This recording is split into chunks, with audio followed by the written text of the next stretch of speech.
fumigène interdit dans le stade, mais autorisé au-dessus du stade. Et c'est parti, coup d'envoi frappé par Lionel Boxis. Un peu douloureuse, voilà. Et il a repris sa place. McAllister de 56 mètres, la direction liée, la puissance aussi, et ça passe. Celui de Boxis, celui de McAllister vont alterner tout au long du match, sans doute, alors que Chris Mazoé remonte ce ballon. Feinte la croisée avec Martial, essaye de prendre l'intervalle. Rafute de Matanavou, accélération de Mazoé qui vient buter sur Boxis, ça sort rapidement.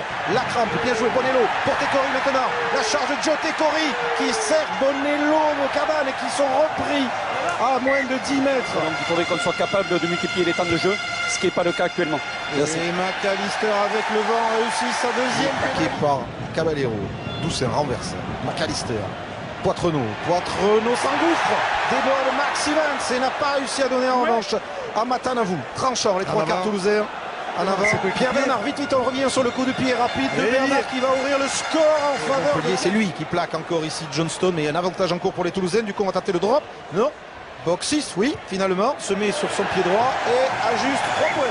Bien joué Lionel Boxis, le final avant ce match. Mathias Roland libère le ballon dans son camp. Bonello. Joli combat des deux côtés. Pour Andreu, beaucoup. Et le drop de Pierre Bernard relâché qui va passer. Cette saison qu'il réalise pour un jeune ouvreur français. Il est jeune, il est ouvreur, il est français, il a 3 qualités. Alors que Tekori échappe à Johnson, retrouve intérieur le soutien de son talonneur. Mathieu Bonello contre-cassé, interception de Doucet qui passait heureusement par là pour les Toulousains. Et le contre peut-être sur ce ballon de récupération, non. Bien frappé. Ça passe et le Stade Toulousain. Bon buteur, on l'a vu aujourd'hui.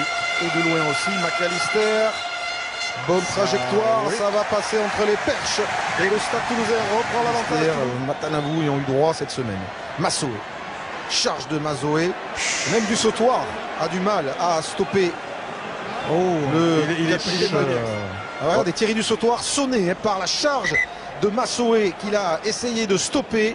Image assez rare parce qu'on connaît la dureté de du Sautoir au plaquage, mais là le contact est rude avec Chris Mazoé et le capitaine de Toulouse et le capitaine des Bleus a pris aussi un coup de genou involontaire. Involontaire, c'est sur la charge. Grimace de même élan.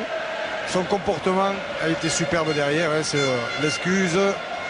Et regardez encore cette image du Sautoir. Du Sautoir n'a pas réussi à capter ce ballon et contre castré maintenant avec Romain Cabane. Cabane bien joué pour Evans. Andreu repique derrière l'intérieur, échappe un plaquage haut de Florian Fritz. Main à la poche de Monsieur Garcès.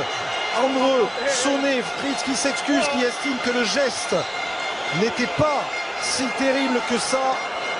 Mais les arbitres font la chasse au plaquage dangereux. Et restons sur Monsieur Garcès alors que Marc-André a un peu de mal à reprendre ses esprits. Un plaquage du 13 rouge qui pour moi mérite pénalité plus carton jaune. Et Monsieur Cardona confirme, autrement dit, premier, j'ai pas fait exprès, on lit sur les lèvres de Florian Fritz. Le carton rouge. On voit qu'il le prend vraiment au visage. Il y a la puissance. Il faut être solide là, avoir être bien musclé. Crochet intérieur, et là il est pris sur le crochet. Florian Fritz, il veut le prendre trop haut. Souvent des gestes réflexes involontaires. Il avait attrapé Evans d'abord, et puis Andreu. Romain Martial. Chandelle. Alors il sera dessous, et attention, il est très très grand, Romain Martial. Il a failli capter ce ballon. En avant, McAllister, Poitrenaud. Et il provoque à chaque fois, regardez, et passe après contact avec du Sautoir lancé, pris par la crampe. Il a récupéré. Doucet éjecte sur Foxy, ça peut être dangereux. Picamol maintenant. Louis Picamol rentre dans la ligne. Rafute du Calcon, repris par le pays international qui réussit à le mettre au sol. Mais il est ouvert, ça ressort très rapidement pour les Toulousains. Sur les extérieurs, Maestri, plaqué par Bonello. Nouveau temps de jeu avec un renversement. Doucet pris par Cabane. Faute et avantage en cours pour le Stade Toulousain. Albacete, Charjora, mis au sol. Servat. Dans l'axe encore. Et le drop qui va être en tête. Maestri pour Poitrenaud. Poitrenaud, petit coup de pied à suivre pour lui-même. Et c'est Romain Tellet qui jaillit pour lancer un contre mené par Tekori maintenant. La limite de la avance. Ballon pour Max Evans, l'Écossais. Max Evans qui repique vers l'intérieur, c'est une occasion d'essai pour le Castres Olympique. Evans qui va y aller tout seul. Max Evans malgré Vincent Clerc qui ne marque pas. Incroyable sauvetage de Vincent Clerc et Matanavou qui aplatit. Invraisemblable retour de Vincent Clerc. Monsieur Garcès demande la vidéo. Il nous a semblé que Clerc, de manière époustouflante, a repris Max Evans. Et c'est oui ou non? Demande l'arbitre Philippe Sella. Monsieur Gauzin va voir les images que nous allons lui proposer. Vincent Clerc a-t-il oui ou non sauvé le camp de Toulouse? Oui, il ne touche pas le sol, et il n'aura pas touché le sol. Quelle défense de Vincent Clerc après une course de 60 mètres de Evans qui a laissé tout le monde écossais tout près d'aplatir le premier essai du match. N'était Vincent Clerc revenu de son aile pour rattraper Max Evans et oui, sans doute indiscutablement l'empêcher d'aplatir. Ce sera le geste défensif de cette demi-finale. Et l'arbitre vidéo veut prendre d'autres informations, demande éventuellement d'autres axes et puis savoir ce qui se passe après. C'est Matanavou qui rentre dans son embut et qui aplatit, ce qui veut dire, ça veut dire mêlée à 5 mètres. Mêlée à 5, introduction Castres. En tout cas, l'essai ne sera pas accordé. Et je rappelle, à la mi-temps, avec Marc Livremont, Fabien Pelouse aux côtés de François, on reviendra évidemment sur cette phase de jeu, Philippe. Et peut-être que même Matanavou est en position de hors-jeu par rapport à la zone de plaquage. Alors, écoute, attention. Il a récupéré ce ballon alors qu'il aurait dû revenir. Donc, pénalité plus carton jaune. Pénalité, bien vu Philippe Sella. Très bien vu Philippe Sella. Matanavou, carton jaune. Il y a un ruck, vous faites pas le tour pour revenir à la zone de plaquage pour jouer le ballon. Non, on attend. Non, carton jaune. Pénalité plus carton. Cette faute. On voit déjà le début de l'action avec Max Evans qui slalom au milieu de la défense toulousaine et puis Vincent Clerc qui va venir le récupérer. Il va y avoir, voilà, donc là, ici, un ruck, du ruck. On voit Matanavou qui arrive du camp castré. Il aurait dû revenir derrière le placard. Le ballon de l'égalisation au bout du soulier.